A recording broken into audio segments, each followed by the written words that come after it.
everyone, welcome back to another video from Crazy Gamer. Today I'm gonna be guiding you through how to unfriend someone in Epic 7. If you're looking for a way to unfriend someone in the game, first of all open up your Epic 7 application on your device. Once you've done that, go to the top right corner and tap on the menu button. In the menu that pops up, tap on Friends. All of your friends will be displayed in the friend list.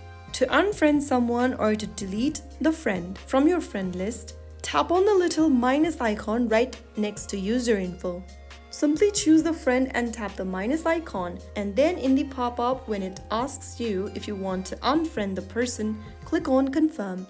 After you tap confirm, your friend will be removed from your friend list. And that's it. You've successfully unfriended someone in Epic 7. This is a great way to clean up your list, especially if you're trying to keep your contacts relevant. Remember that unfriending does not block them, so they can still interact with you if they want. If you found the video helpful, don't forget to give us a thumbs up. Subscribe to the channel for more Epic 7 tutorials. I'll be back in the next video. Thanks for watching.